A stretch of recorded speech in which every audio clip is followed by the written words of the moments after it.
This is our next session in the poverty chapter. In today's class, we are going to see poor in India. Yes, first, head count ratio. The official data given by Planning Commission. It is estimated on the basis of consumption expenditure data collected by NSSO, that is National Sample Survey Organization. So, in this official data was given by the Planning Commission and it is estimated on the basis of consumption expenditure. Yes, and the data which is collected by NSSO. In 1973 to 74, more than 320 million people were below poverty line, that is 55% of total population. The data, the year what they are mentioned, in the year 1973 to 74, more than 320 million of people were below poverty line, and that is just 55% of total population. And then in 2011 to 12 come down to 270 million, that is 22% of total population. So when we compare with 1973 to 74 and 2011 to 2012, the poverty ratios, that is when we compare with both the years, that is it's come down the year of 2011 to 12 from 55 to 22% of total population. Yes, now in 1990s, the absolute poor in rural area declined, but urban increased marginally. In 1919, the poor in the rural area declined, but it was increased in the urban because the people in the rural area, they have started migrating to the urban. The gap between rural and the urban area of absolute poverty was same in 1999 to 2000 and has widened in 2011 to 2012. The states like Odisha, Madhya Pradesh, Bihar and Uttar Pradesh are still far above the national poverty level, and West Bengal and Tamil Nadu have reduced. Now, we'll see what are the causes of poverty. Population explosion, low level of economic development, third, poor state of agriculture, fourth, high level of unemployment, 5, high level of indebtedness, sixth, inequalities of income, seventh, inflation. First, population explosion. So, population explosion is it's one of the reasons for poverty. I'll just tell you few points in the population explosion. Rapid growth of population, particularly among the poor, is responsible for the problem of poverty in the country. That is, rapid growth of population, which when the population increases more, that is also one of the reasons for poverty in the country. It is obvious that when total national income is thinly spreads over larger number of people, the per capita income is bound to be low. Yes, now, low level of economic development. The Indian economy is highly underdeveloped due to relative backwardness of agricultural and industrial sector. That is, low level of economic development is one of the reasons for poverty. Why there is a low level of economic development? Because of two reasons. One, the backwardness of agricultural sector, and two, the industrial sector. And apart from that, due to widespread bottleneck of infrastructure facilities and slow phase of development, nearly 25% of population is still living below the poverty line. Now I will just move on to the third one, poor state of agriculture.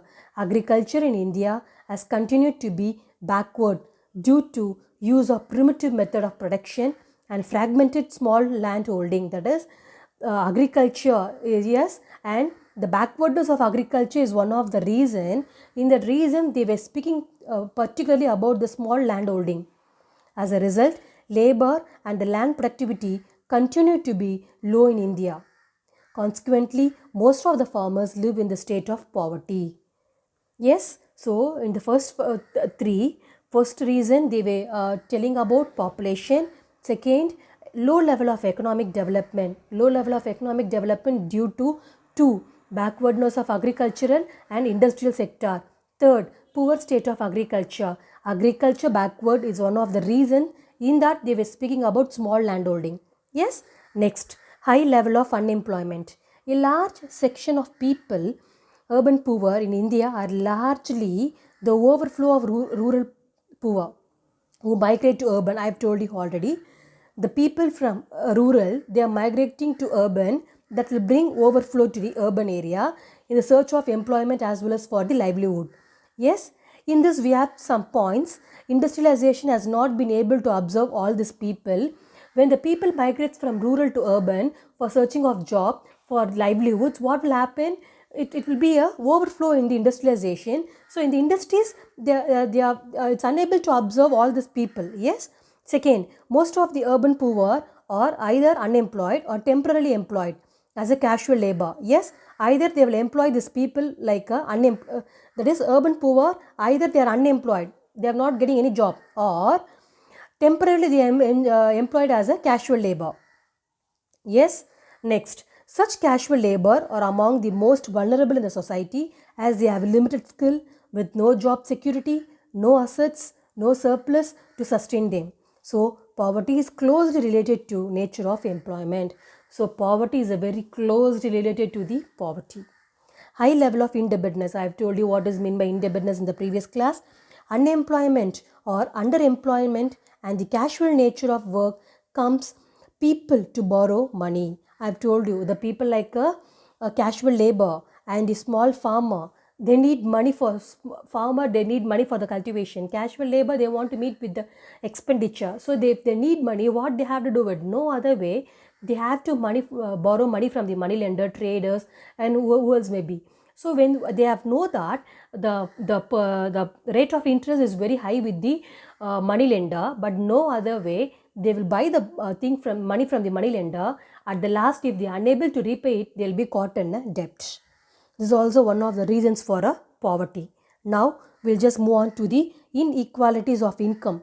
In the unequal distribution of income and assets, it's one of the reasons for poverty in India.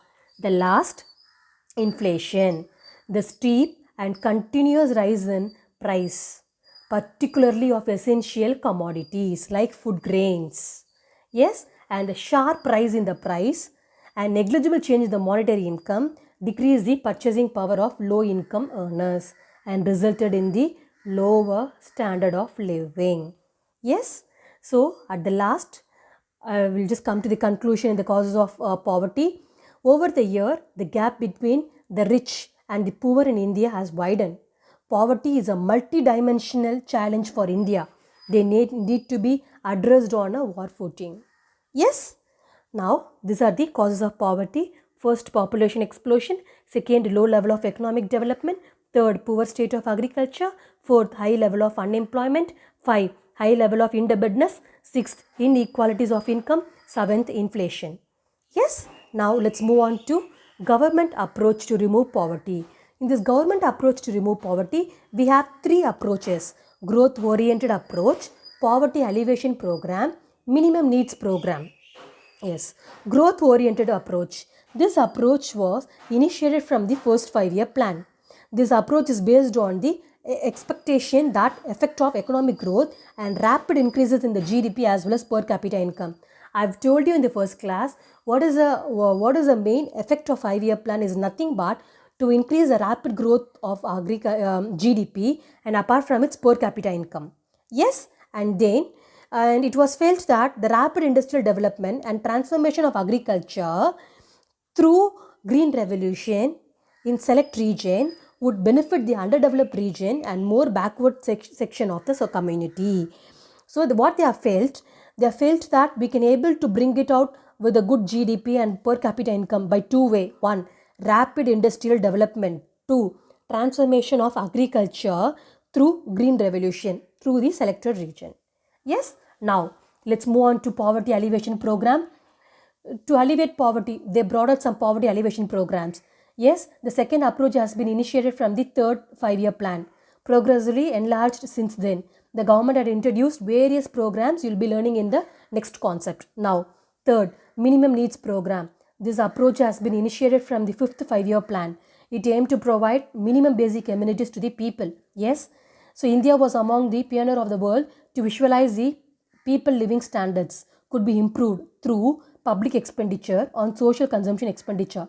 Yes, food, grains at subsidized rates, education, health, water supply, sanitation.